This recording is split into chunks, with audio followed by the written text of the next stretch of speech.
Yeah, let's drop it.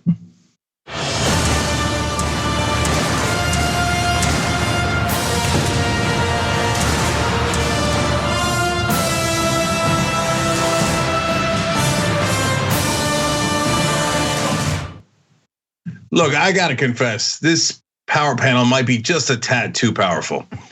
So that's just the situation at hand, but we're gonna have to deal with it, and we'll make the best we can. So Cenk Uygur, Dr. Rashad Ritchie, Wosny Lambre, we're bringing it. It has been brought. I'm just telling you. Okay, so it's great to see you guys again. Looking forward to doing these stories together. Dr. Rashad Ritchie now has a show on our network on top of being an excellent radio and TV commentator in Atlanta, which is going to be very relevant. But it's called Indisputable. Follows Damage Report on Twitch, twitch.tv/TYT. Woz, of course, is part of the Woke Bros, so he will be wide awake the entire show, okay? So that's happening. All right, so great to have you guys with us. Let's just do it. Let's do it. Let's get into the stories.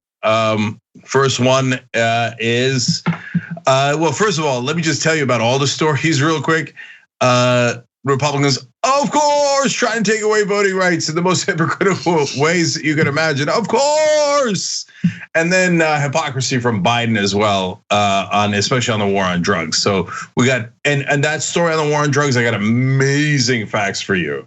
Okay, amazing. So we'll get to that in a little bit as well. All right, so let's get started. So we've got Republicans who kind of don't know what to do with the fact that their voters are delusional, but yet they have to front as sane human beings. They think in order to get elected, but they're not even positive, right? So they're trying to find a way to walk this line. First up is Lee Zeldin. He's a Republican of New York, and he's, of course, one of the folks who say, "Oh, I'm Trump. I mean, of course, Trump won the election. I'm questioning everything that ever happened. Voter fraud. I mean, there's no instances of it, but I'm deeply, deeply concerned about it." So the question is he going to continue to do that? Especially because apparently he's thinking of running for governor in New York. And if you want to win a general election in the state of New York rather than his conservative district, well, you're going to have to get crossed back over to being sane. Let's see if he can pull it off. Can you unequivocally state that Joe Biden won the presidential election? And just to remind viewers, you voted against certifying the results in Arizona and Pennsylvania. Can you unequivocally state that? Yeah, Joe Biden is the president of the United States, and that's how you become the president of the United States. But one, I said, I asked it very intentionally that he won the presidential election. Yes, and then I went on to continue an answer. If you'd like to give my answer for me, you could go ahead and do that. But I thought I was going to be here to answer my own questions. No, I'm not giving your answer. I'm just saying you said he is the president, and I was asking, did he win? Okay, you're asking me now for a third time, and I've said yes twice. So I don't know how many more times you want me to say yes and what your agenda is. But really, it's a bit ridiculous to be asking me a third time. But please go ahead and ask me again. Just clarifying the answer to make sure that he has it right. You have a fourth time. I mean, I don't know. I wouldn't call that a question. Go for a fifth time next too. Is every time I speak a question? We could keep going. Sure, let's do it a sixth time. Okay, that was not 6 times. Okay, but to be fair to the guy, it was 3 times. You saw it on the video, and there's a reason why they're asking. Well, what's your agenda, man? Well, their agenda is to see if you believe that Joe Biden actually won the presidency, or if you're one of the liars in the Republican Party who keeps claiming he didn't without any evidence at all to appeal to your base. That's a super fair question in a political context. But I think to be fair to Zeldin, he did say yes twice. So that's my take on it. Rashad, let me start with you. What do you make of Zeldin before we go on to McCarthy? First of all, Zeldin is one of the guys who voted against certifying the election via the Electoral College. So that was the context of the question, and it was relevant, just as you said, because of his previous vote. And to me, he did try to skirt around the win word and say he is president, and that's what they caught. And then he did go on to say yes. But here's the thing, man. Who in the hell gets that offended by such a simple question? This guy was so offended by one of the simplest questions anybody on the planet Earth could be asked. Do you think Joe Biden won the presidency? You can ask a second grader that question and you get a simple response. But for him, he got really defensive. And let me say this also.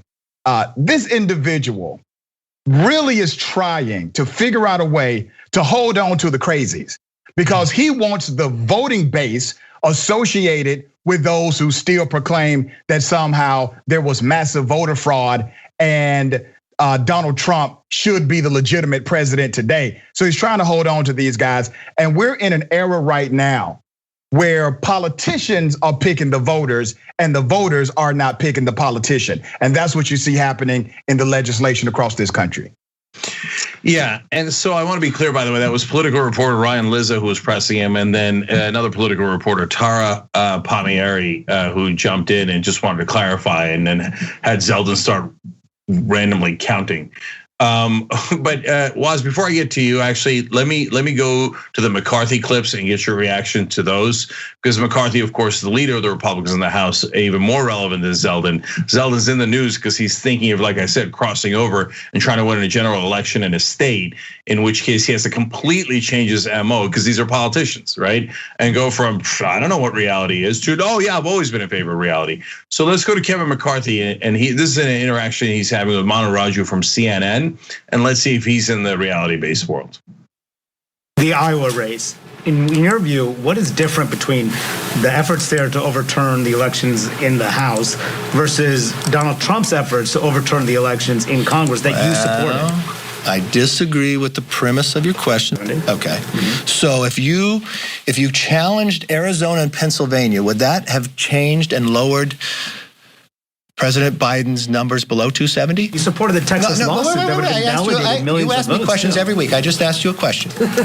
If you removed Arizona, but you weren't removing it, you were just asking the question about it. If Arizona and Pennsylvania were removed in the Electoral College, would President Biden's number lower below 270? No, but Donald Trump said that the House could have, the Congress could have overturned the election. I'm not Donald Trump. So you're asking me the question. I'm answering your question. Let me answer your question since you asked me. Let me follow through. So you gave a premise that's not true. Donald Trump tried to overturn the results in Congress, and you support that effort. Well, now you're saying something that's not true. So let me answer your question and show you how your premise is not true. All right, so let me get to the facts here real quick. So I got another video from McCarthy, but let me go to his quotes. 2 days after the election, Kevin McCarthy said, President Trump won this election. So everyone who's listening, do not be quiet. Okay, I'm not sure he pronounced it exactly that way. Now, granted, 2 days after the election, things were a little bit of a toss-up. But it looked like Biden was gonna win, but he had not been declared yet. And so, but what we didn't think happened 2 days after the election was that Trump definitely won. No one thought that. No one on planet Earth thought that. And so it's different than saying, hey, I'm not sure Biden's won yet. Then President Trump won. Everybody go make some noise at the Capitol on January 6th. Anyway, second graphic here is from The Hill. McCarthy endorsed a Texas lawsuit challenging the outcome in 4 states won by Biden: Georgia, Michigan, Pennsylvania, and Wisconsin. The case went as high as the Supreme Court, which dismissed it. So, and that's what Raju was alluding to there. McCarthy's weak sauce excuses. Yeah, we challenged it in Congress, but the 2 states we settled on after the rioters nearly killed us was Arizona and Pennsylvania. That alone wouldn't have done it. But as Raju points out, your lawsuit would have done it. So you challenged it in every way conceivable. So Waz, your thoughts on this? He's deploying a very interesting political strategy, which is, if I would have gotten my way, say with the 2 states, you guys would still have your liberal Joe Biden presidency, and I would still have my street cred with the people who Dr. Rashad labeled so elegantly as crazy, right? Like he's trying to basically do that delicate dance of what? I don't want to like overturn the election. I just want a certain element of the Republican base to find me to be a credible Republican. And to be credible these days as a Republican means that you don't believe in democracy. Any Democratic victory cannot be gained by, legitimate means. And so therefore, President Obama was an illegitimate president for 2 terms. Joe Biden is now illegitimate. If Hillary Clinton would have won, she would have been illegitimate. And so, he wants to have it both ways. He wants to be able to go up in front of the corporate media and be seen as a respectable DC politician, but he also wants his street cred. And it's kind of hilarious to watch him try to walk that tightrope. 100%. In fact, let's go to more of the ensuing hilarity. Do you want to talk to Trump, or you want to ask me the question? Because I'm here right now, and I'm showing where your question doesn't hold merit. Now let me show you another answer. But you supported the Texas lawsuit too. Do you regret supporting that lawsuit that would have been validated? No, I don't. You know why? Because it's going to the court. Or did you not support Donald Trump's effort to overturn the election in Congress? Didn't we just answer this the first time you asked it? You even answered. How many electoral votes does it take to get to 270? About it. That's certain. You never raised any concerns about Donald Trump's efforts to organize the rally, to say that he could stop Congress. Other people in the room? Anyone? Yes. No, he does this every time. Yeah. So look, let me clarify one thing too. McCarthy, to Waz's point, is trying to say, look, Republican voters, don't get me wrong. I challenged them in the Biden victory rhetorically. I challenged it in court. I challenged it in Congress. I'm on your side. I think it was illegitimate. Now with Obama, it was obvious because he was black, right? Now, Biden, Exactly. He's not black, so I had to go through all this rigmarole to tell you that his win was illegitimate. Now he's turning around and saying to the reporters, "Me, well, golly gee, I mean the courts, that's legitimate, and I can say anything I want. I back Trump. Trump's yelling from the rooftops. It's all a lie. There's millions of missing votes. Total insanity. McCarthy's 100% behind Trump. He went and kissed his ring at Mar-a-Lago recently. And then now he has the audacity, Rashad, to say, well, I mean, look, technically, when we challenged it in Congress after we were nearly murdered by Trump supporters, if we'd won on Arizona and Pennsylvania, it wouldn't have really overturned the election. And originally, we were planning to overturn the election because we were going to challenge 6 states. But after the mob came in and we were worried they were going to murder Mike Pence and he just narrowly escaped with his life, we then thought maybe not 6 states, 2 states. So I'm not guilty. What's your take on that? So first of all, the parallel between the first and the second, both of them became significantly offended by a very simple question, right? And this back and forth continued. Now, here's the reality. He's trying to escape the penalty of principle. Here's the principle. If you could have gotten away with it, you would have stolen American presidency. That's the reality. That's what you filed in court. That's what you stood behind. And that's what you said. You said this was an illegitimate win by way of court filing. And if you could have gotten it done, you would have. And you would have disenfranchised millions and millions of American voters in the process.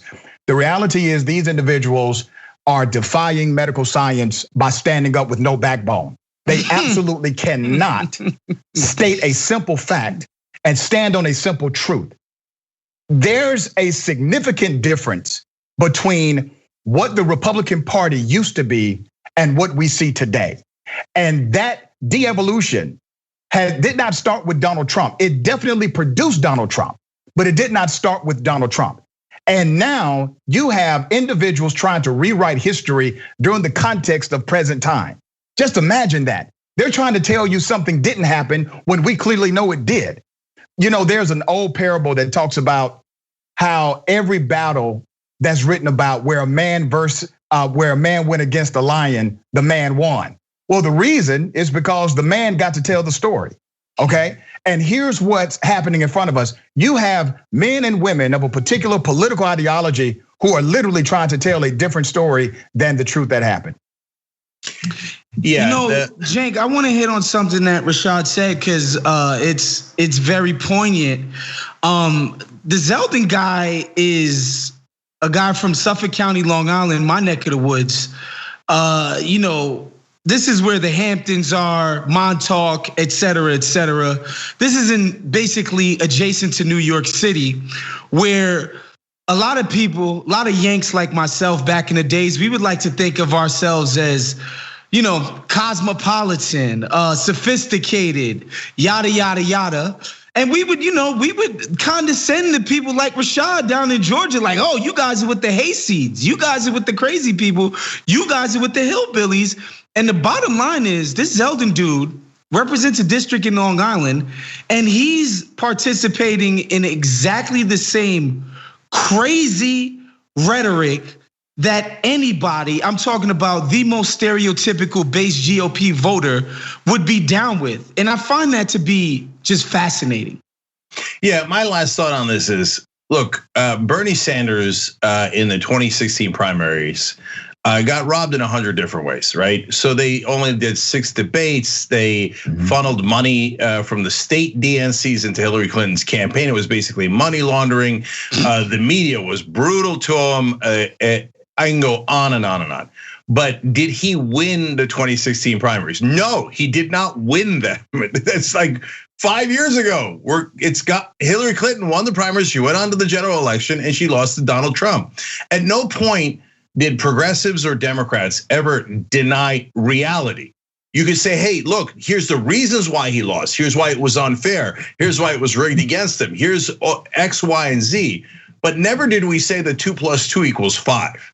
And that Bernie Sanders has secretly been the president for the last 5 years. There is no like being on going, no, I got a deep state, Bernie's been the president for 5 years, plus he's gonna be president on April 4th, it's gonna be amazing. Or you know what, look, QAnon could say he's president, Trump's gonna come back and be president on April 1st, and they'd all believe it. They're like, oh, no. So I'd say, of course, it's on April Fool's Day because they want you to think we're fools, but where that actually shows that we're geniuses. And not only will you get the most like far right radical lunatics to believe that, but now all the way up to their leadership, they all have to walk this line between sanity and insanity, and that's the current day Republican Party. So, all right, we got to take a break. When we come back, we got more for you guys, including.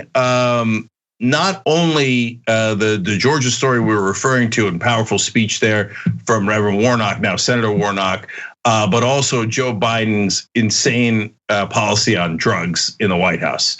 And it's not that he loves them. All right, we'll be right back. We need to talk about a relatively new show called the Republic, or UNFTR. As a Young Turks fan, you already know that the government, the media, and corporations are constantly peddling lies that serve the interests of the rich and powerful. But now there's a podcast dedicated to unraveling those lies, debunking the conventional wisdom. In each episode of On the Republic, or UNFTR, the host delves into a different historical episode or topic that's generally misunderstood or purposely obfuscated by the so-called powers that be, featuring in-depth research, razor-sharp commentary, and just the right amount of vulgarity.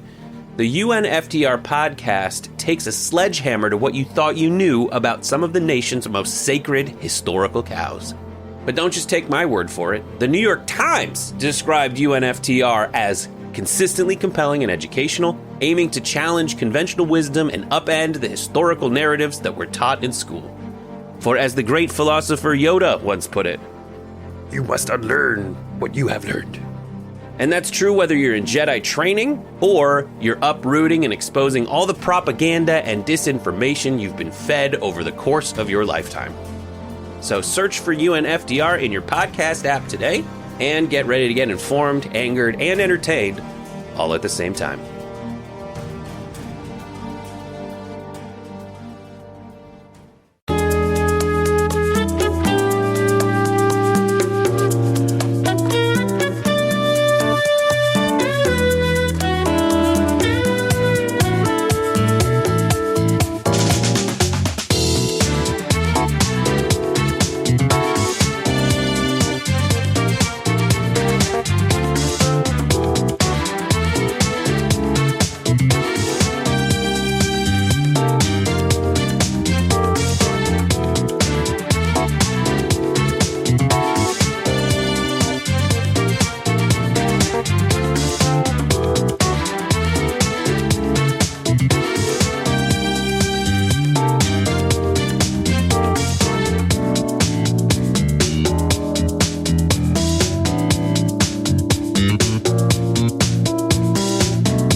Some viewer comments during the break here.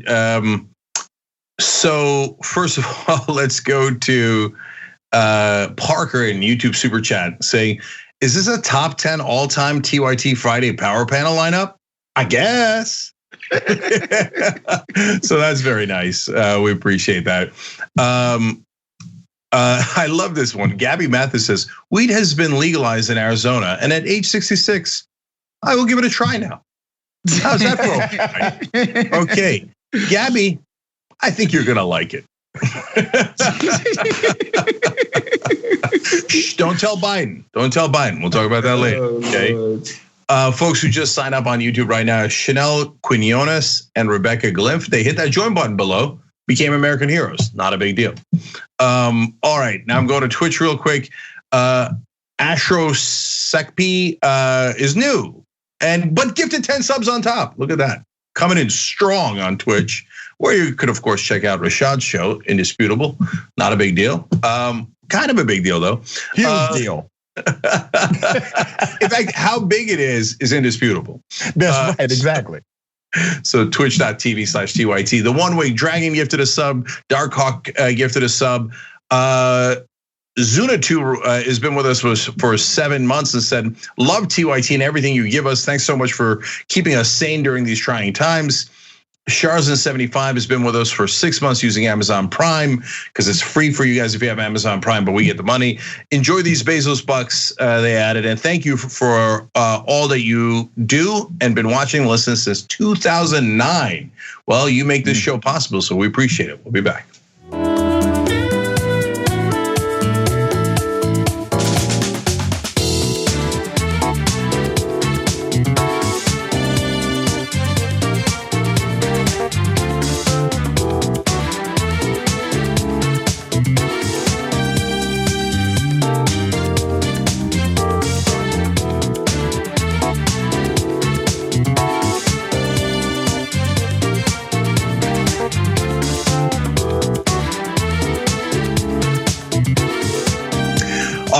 Young Turks, Cenk, Rashad, and Waz with you guys.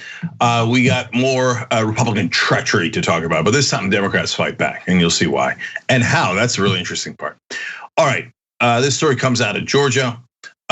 So there they go again. The Republicans in Georgia trying to block future voters. Their voter purges are legendary. That's why Brian Kemp's governor right now. He purged voters when he was Secretary of State. And because shockingly enough, it turned out to be a lot of minority voters. And then he barely won over Stacey Abrams if he had not done that in what appears to be definitely a legitimate and likely illegal way. Right now, he would not be the governor. So Republicans are used to cheating. Now, they usually, as we told you during the election mess, they cheat before the elections. And Trump was trying to cheat after the elections, which is more brazen and harder to pull off. Whereas the Georgia Republicans are like, hey, you knucklehead, just work with us. Look at all this cheating we normally do before the elections. So they did that again. They were supposed to introduce a 2-page bill that was supposed to address voting rights, i.e. take away voting rights. Gee, I wonder if that's ever happened in the South with black voters before. Anyways, instead they go, hey, that bill was not toxic enough. Here's a 93-page bill an hour before the vote, and he takes away a lot more stuff. So let me go to Common Dreams for a quick explanation. Democratic lawmakers, they explain, as civil rights groups are accusing Georgia state Republicans of launching an ambush attack on the franchise after GOP lawmakers transformed a 2-page bill limiting who's permitted to send absentee ballot applications into a sprawling 93-page omnibus package that would significantly alter election laws and curtail voting rights. As Janine Elson, the director counsel of the NAACP, explained, the new omnibus bill, quote, combines nearly every tactic to disenfranchise black voters that we've seen to date. She continued to say, this is a hijacking of democracy in plain sight. And then you go to Georgia Public Broadcasting that did research on this, and they found out that a recent analysis by GPB News, that's them, and the Center for Public Integrity, found many proposed voting changes would disproportionately impact non-white voters. What a shock. And prevent local officials from taking steps to cut down on the lines. Now, Democrats have decided to fight back, and they're fighting on two fronts. One, on this particular issue in Georgia, but two, they're introducing federal regulations that would permit more voting. So Senator Warnock, who of course is from Georgia and just won that Senate race in Georgia, is now, and he was Reverend Warnock, he's still Reverend Warnock, but he's now also Senator Warnock, decided to give a speech on this, which is very understandable, especially on increased voting rights. And I thought it was particularly poignant, so let's watch. I stand before you saying that this issue, access to voting and preempting politicians' efforts to restrict voting, is so fundamental to our democracy that it is too important to be held hostage by a Senate rule, especially one historically used to restrict expansion of voting rights. It is a contradiction to say we must protect minority rights in the Senate while refusing to protect minority rights in the society. Colleagues, no Senate rule should overrule the integrity of our democracy. And we must find a way to pass voting rights whether we get rid of the filibuster or not. All right, two parts that I loved. First, he said, wait, now we're protecting minority rights in the Senate because of this filibuster procedural business, but we're not actually protecting minority rights in the country, the voters. So help me understand how that makes sense. And the reality is, and that's why the speech is important and powerful, is because they actually, that's the whole point of the filibuster, is to it's so ironic to take away rights from minorities. So let me give you this stunning fact. I got more on this and a giant twist in the story. The twist is it explains to you how politics works in a nutshell. So don't go anywhere, you need to hear the twist. Okay, but before that, guys, stunning fact is between 1877 and 1964, every single time that the filibuster was used, it was to block civil rights for African Americans. So the filibuster is not coincidentally racist. It is meant to be racist. It was not in the Constitution. The founding fathers were against it. They inserted it as a Senate rule to protect the ability of the South to terrorize black people through lynchings, et cetera. And when you say, oh, lynchings, that sounds, hey, Cenk, that sounds extreme. No, a lot of times when they filibustered, they literally filibustered anti-lynching laws. The filibuster was used for pro-lynching reasons. It's not an exaggeration. That is a historical fact. So you'll excuse me if I agree with Reverend Warnock that I'm not overly worried about protecting the privileges of racist senators that have used the filibuster against civil rights for its entire history. Let me let you guys step in here, Waz. You go, and then I'll come back to the twist in the story. You know what else I enjoyed was he did a nice political maneuver there, where he essentially positioned democracy as bigger than one Senate rule, right? And so he's given his Democratic colleagues who haven't yet come to the idea that we should abolish the filibuster, just period, plain and simple. He gave them cover. He's like, I'm gonna let y'all have y'all cover by positioning this thing that I'm talking about as bigger than these rules, bigger than us. It gets to the core of the nation itself as a self-governing democracy. And you can't be a self-governing democracy if you're denying the franchise to a huge swaths of your citizenry. And so I kind of enjoyed the sort of beautiful ballet that he did up there politically to his sort of weak-minded Democratic Party colleagues. Let me add something to that. The Senate rule for the filibuster is not constitutional, it's not statutory. It is the equivalence of an office rule. That's it. So you're telling me that an office rule is going to stop the progress of millions of Americans. And what kind of progress are we talking about? One, we're talking about voting. Obviously, voting is fundamental because it retains all of the other rights that we're trying to fight for. Number two, raising the minimum wage to $15 an hour. Number three, getting the George Floyd Act passed, and on and on and on. You get none of these things done without eliminating the filibuster. So if you don't start with characterizing it properly as an office rule and nothing more, then you probably don't get to the next step. And now you're talking about losing the House, losing the Senate, and getting absolutely nothing done in the future. And you were elected. Joe Biden was elected with the most votes of anybody ever running for president in the history of this country. That has to mean something. And I'm afraid, my fear is he's such an institutionalist that he's going to let this moment bypass him, which means it bypasses us. Yeah, those are such excellent points. First of all, I love the way you framed it as an office rule, except it's slightly worse. It's a pro-lynching office rule. Exactly. Okay, I don't know why we'd want to keep that rule. I mean, imagine if you had that in an actual office. Do you have any idea how quickly you get pulled into HR? Okay. So, all right, let's keep it real on that. Okay, but you guys are both making a really good point, which is that look, what we're worried about as progressives is that Democrats don't actually want to pass the $15 minimum wage. They don't actually want to, by the way, they don't even want to pass the George Floyd rules. Let's keep it real. Oh my God, we'll lose the cops in the suburbs and all that stuff, right? So they're just trying to pass HR 1, which would expand voting rights because it helps them. Now it's a great thing. It helps all voters, right? But yes, they're mainly concerned about it because of their own purposes. That's why Reverend Warnock has to be like, okay, I know some of you care about this office rule, right? But this thing's really important, remember, right? And even Manchin's like, oh, it's gonna help me win. Maybe I make an exception. Right. Yeah. Okay, so now Warnock had another more powerful part of this speech, and it's gonna lead to the twist in a second, okay? So here he talks about all the people and the sacrifices they made to get us those voting rights. Let's listen. Reinhold Niebuhr was right. Humanity's capacity for justice makes democracy possible, but humanity's inclination to injustice makes democracy necessary. John Lewis understood that and was beaten on a bridge defending it.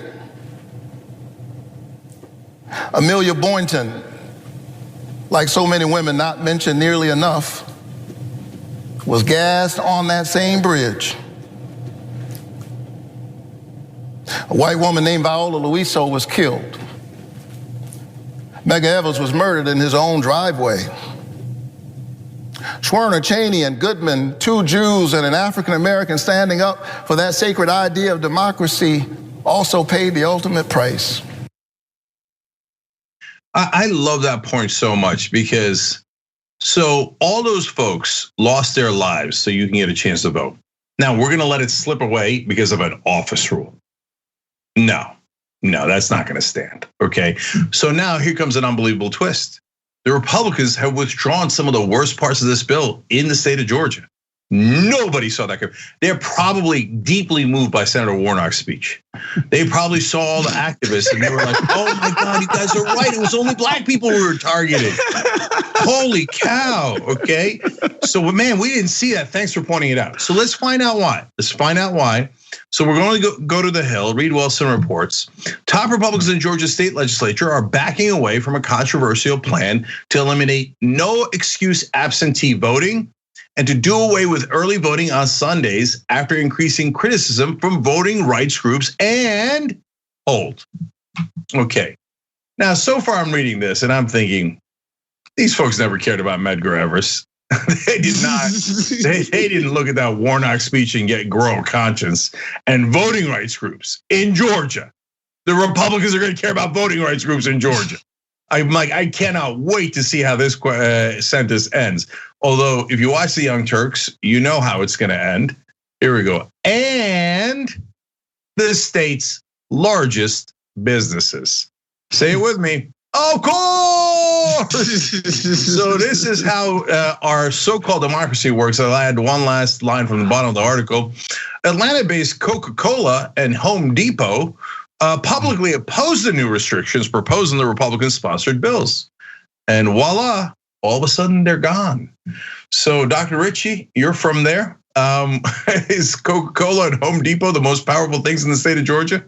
Well, they are to the Republicans. Now, let me show you how diabolical this is, and taking no credit away from my brothers and sisters who are advocates and activists in this state. I was at the Georgia General Assembly today. One of the lawmakers, he's chair of the Democratic caucus named Billy Mitchell. He said, Rashad, we're gonna go back so far back in the state people are going to start having to count jelly beans to vote again, right? Here's how extreme the strategy is. And I want everyone to follow me on this and understand how strategic these individuals are. They packed the bill so that there could be a semblance of a victory on the other side. Taking away souls to the polls, we're talking about weekend voting, was something that the governor, the Republican governor, already said he didn't want in there anyway, but they put it in there. Now that's gone. So what you have here is this overpacking of the bill, the most extreme version of the bill, and then they take away some elements, and then these Fortune 500 companies get to do a victory lap with other Republicans, as well as giving some credibility to the activists, and folks that are really apolitical get to say, oh, this must be a kumbaya moment. Let's be real. This bill still makes it illegal to give mama them water if they're waiting in line. It makes it a misdemeanor crime if you give someone a drink of water while they're waiting in one of these lines that they have made long themselves. Also, the bill still makes it illegal for you to send a voter in the state of Georgia a piece of mail that says, hey, would you like an absentee ballot to vote? Something that was done universally in this state and led by people like Stacey Abrams. So a lot of what the bill still does takes away conveniences. And here's the kicker, man. The bill still says that if you want to vote by way of absentee, you must either present a copy of your ID or a copy of your driver's license number or state ID number inside of the package of your ballot to absentee vote. And it still takes away the county's ability to have voter ballot boxes, a certain number of ballot boxes in their own counties. Counties can't make the decisions on their own. And if they try to do it, that is also against the law. So those things are still in the bill and still extremely detrimental to the conveniences that we need in our democracy.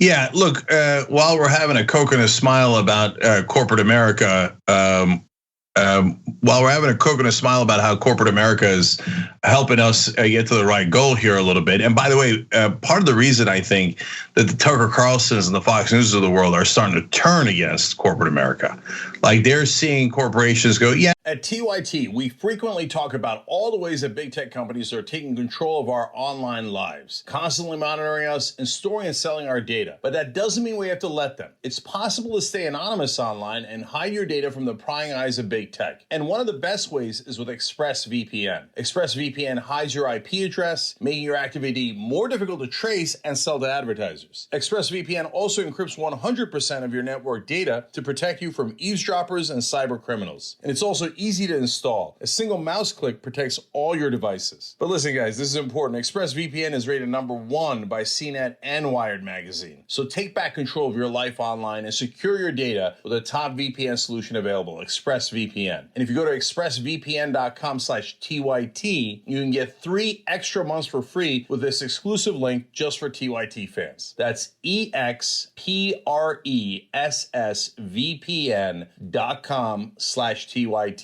Check it out today. No, I think gay rights is okay. We want gay people to buy our products. This bill is terrible. Let's take out the 2 worst parts of it, but keep the rest of the trash in there because we still like to sell coke to black folks. Right? Preach that, brother. Right? And so that and until Trump and the populists took over, the Republican Party was run 100% by the Chamber of Commerce. And now they've got to do a balancing act between the Chamber of Commerce and the racists. Like the racists were always there, but they just took them for granted. They weren't empowered. The Trump wing empowered them. So now they're saying that version of the Republican Party is saying, we don't give a damn about Coke or Home Depot. We do not want black people to vote, okay? I don't care what Coke says. And that's why there's a little bit of a civil war within the Republican Party, but there's still terrible things in this bill. I have so many thoughts about this. Obviously, morally, this is repugnant. It's just the worst thing you could possibly do as a lawmaker is disenfranchise your constituents just on purpose. Like, it reminds me of, as a New Yorker, of the pants sagging law. It's like, these people aren't criminals, so we just criminalize their behavior and just sort of work backwards that day. So it's like, oh, these black people doing souls to the polls? Let's take that out. Let's do this. Let's make that somehow, nefarious and some type of tactic or maneuver for mass voter fraud. But, and I would like to ask Rashad about this. They got smoked in places like Cobb County and some of the white suburbs in Georgia, places that it was unheard of that a Democrat could do well in. And their answer is to disenfranchise black aunties and grannies. I don't understand that. Is that a good strategy, Rashad? Well, it's a massive manipulation strategy. And the reason why there's massive manipulation is because they cannot come up with a massive message to actually get people to vote for them. So let's be very clear about what's happening right now. You have, as I said earlier, politicians picking the voters and the voters not picking the politicians. That's what they hope to accomplish in these new statutory laws. Here's something that went underreported in the state of Georgia. Not only did Georgia deliver for Joe Biden and Kamala Harris, and they delivered for Ossoff and Warnock, Georgia also delivered places like Cobb County, as you said. Cobb is spelled C-O-B-B. When I was a teenager, Cobb stood for count on being busted and caught out being black. That's how extreme it was in Cobb County. Now Cobb County is flipping, Gwinnett County is flipping. You have record turnout in places like Fulton County, DeKalb County, Clayton County. That's because of the conveniences of early voting, absentee voting, weekend voting, souls to the polls. Remember, 16 years ago, Republicans in the state of Georgia, they're the ones that passed absentee voting. They're the ones that said, okay, no excuses anymore to absentee vote. Why? Because they launched a campaign for their elderly white constituents to vote from the eaves of their homes.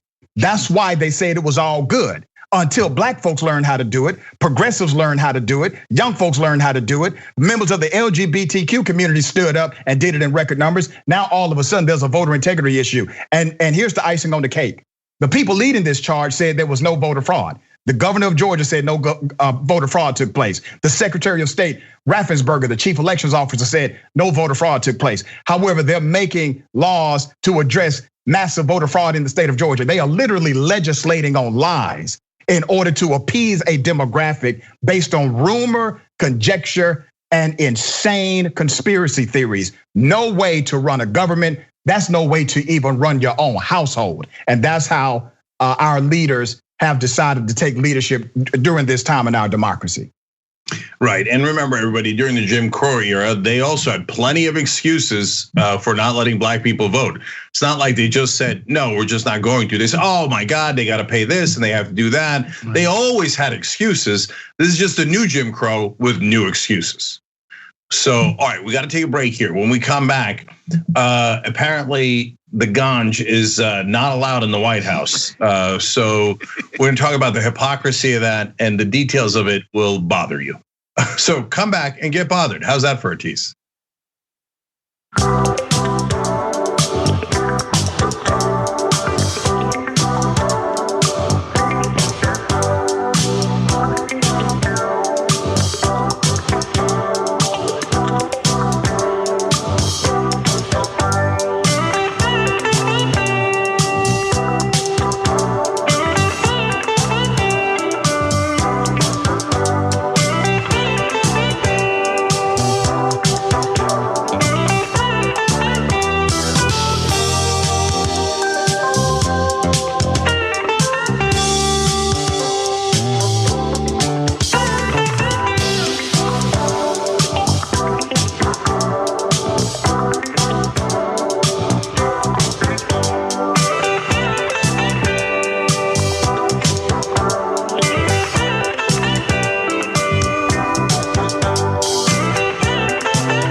back on TYT. There's so many great comments here. Let's go to our member section first.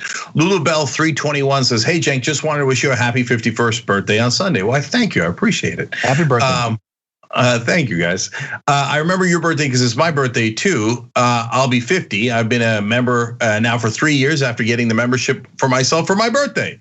One question: would a hero wish me a happy birthday back? I hope so. Well, Lulubell, I guess. Yes, happy birthday, Lulubell. Happy birthday. And look, guys, I like the way Lulubell's thinking there. So if you want to get a birthday present for me or you, okay, get membership. If you're on YouTube, you hit the join button below, easy peasy, and it's really not much money to be keeping it real, okay? You can go to tyt.com/join. You can do it through Amazon Prime, which is no money at all. On Twitch, you could also subscribe in other ways on Twitch as well. We appreciate it. In fact, Nicholas Curry just did that. We don't know if it's any relation to Steph. BP8599 just did it as well. We appreciate it. Anna extracts salt from her enemy's tears, writes in, "I was going to feed my baby. Then Cenk said, 'Don't go anywhere because you've got to hear this twist. I guess my 2-year-old can wait.'" That person got their priorities together. That's right. And then let me go to Sophia Smirnoff as quickly as I can. "Ignorance is truly bliss. I've gotten so much more educated in the years that I've been watching TYT. I find myself angry than I've ever been, but I'm hopeful. I just need to know what I can do to help. Biden's failing us. Don't worry, we got you."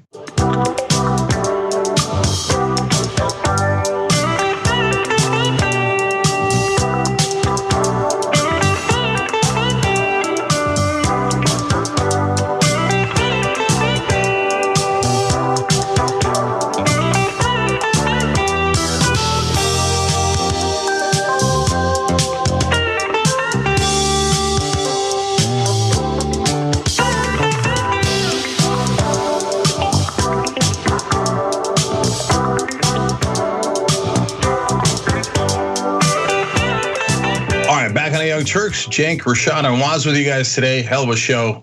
So we've been beating up on Republicans because they more than deserve it. Let's turn to the Democrats now. So buckle up, brace for impact, Joe. All right. So Joe Biden's White House is doing something strange. They said that they were going to be more lenient on marijuana, and apparently they are, about 1 to 2 inches. So let's break it down for you guys.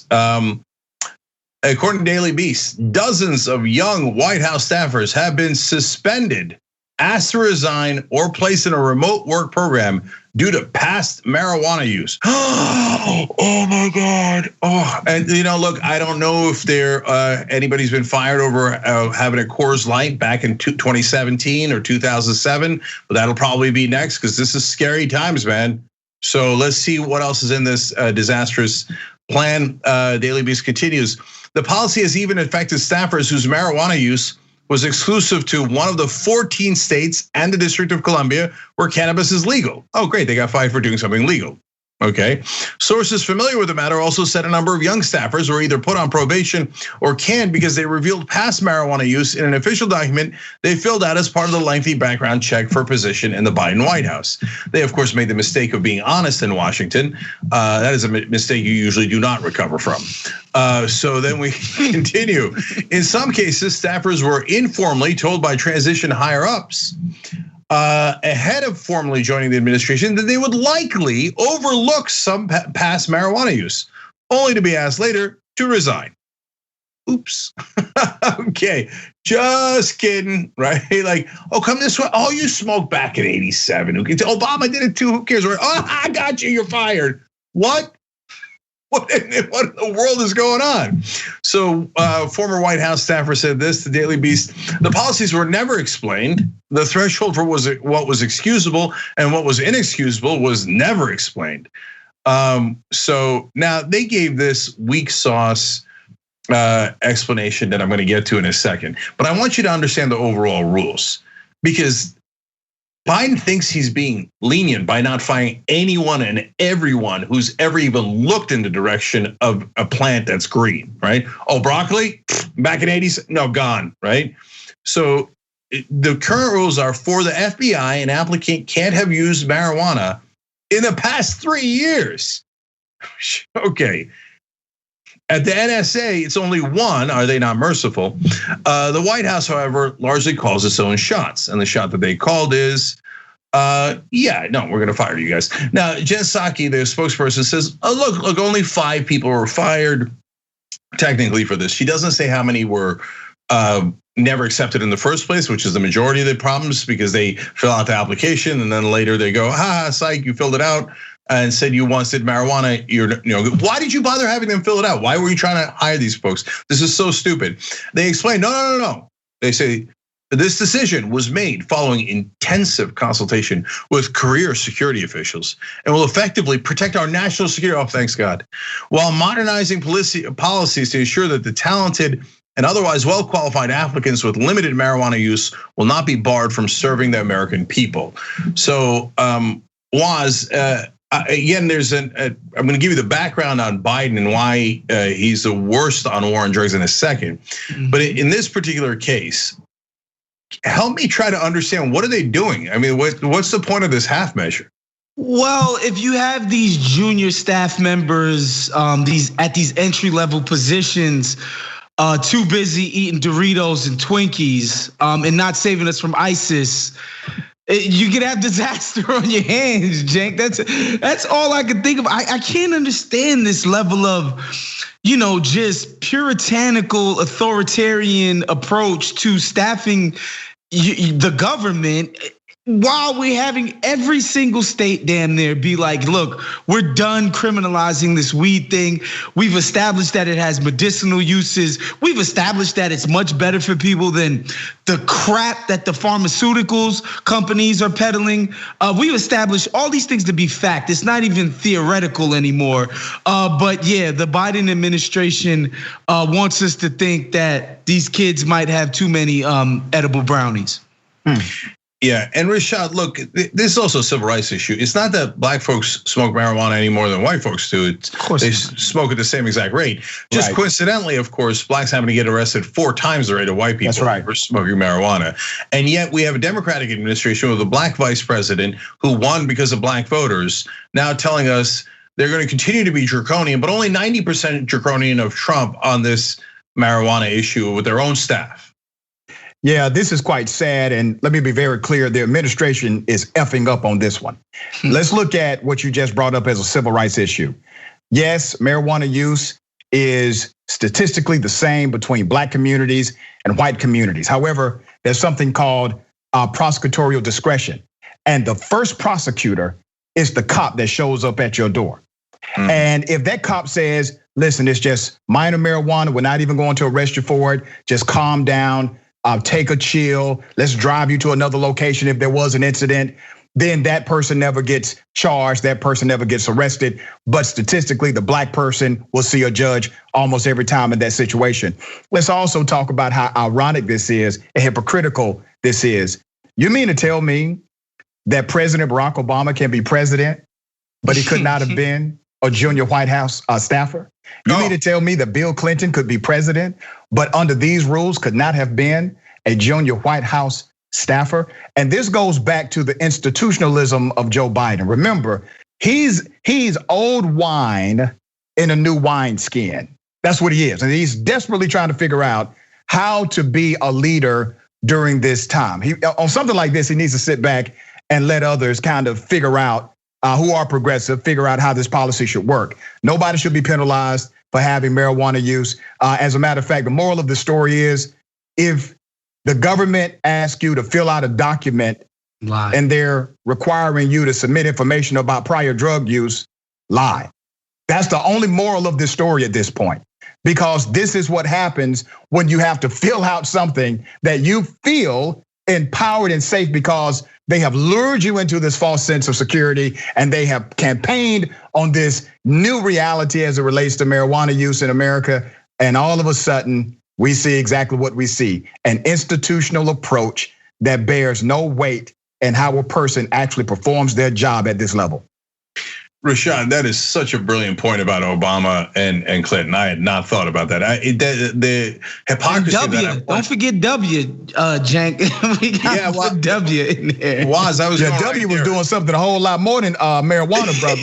That's right. That's exactly right. Look, I pointed out the hypocrisy of those elitist presidents of both parties, but connecting it to this issue, that's right. Obama couldn't have hired himself as a low-level staffer. Exactly. It's insane. It's insane. Now to W, every report says that he used to do coke, tons and tons, and not like Coke Pepsi. Let's keep it real. Okay. And so now you're telling me, but Joe over there or Bob smoked marijuana like 3 months ago, and that doesn't qualify. Oh, get out of here.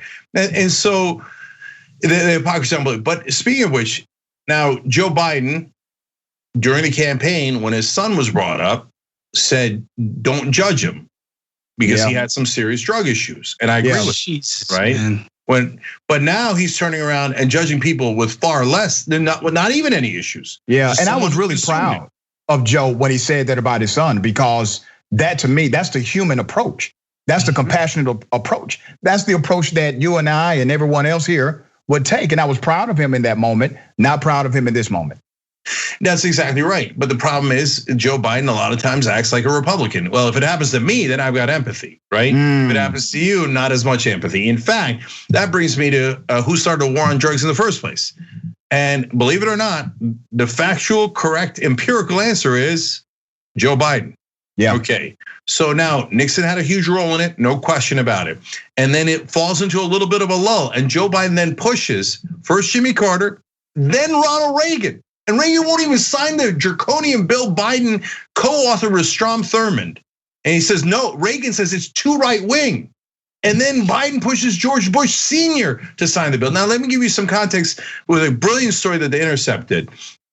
They explained Biden helped lead the push for the Anti-Drug Abuse Act of 1986, which lengthened sentences for many offenses, created the infamous 100-to-1 crack versus cocaine sentencing disparity, and provided new funds for the escalating drug war. Eventually, with his co-sponsorship of the Anti-Drug Abuse Act of 1988, his long sought-after drug czar position was created. These and other laws lengthened sentences at the federal level and contributed to an explosion of federal imprisonment from 24,000 people locked up in 1980 to almost 216,000 people in 2013. And David Stein, who wrote the piece, also explained in 1989, Biden criticized President George Bush, that's H.W. Bush, anti-drug efforts as, quote, this is Biden's quote, not tough enough, bold enough, or imaginative enough. The president says he wants to wage a war on drugs, but if that's true, what we need is another D-Day, not another Vietnam, not a limited war fought on the cheap. So Biden was the guy who started this war in the first place. And now we're hoping against hope he's the one that ends it, because at the bottom, forget the staffers, just legalize the damn thing. What do we have? What kind of insane conversation are we having?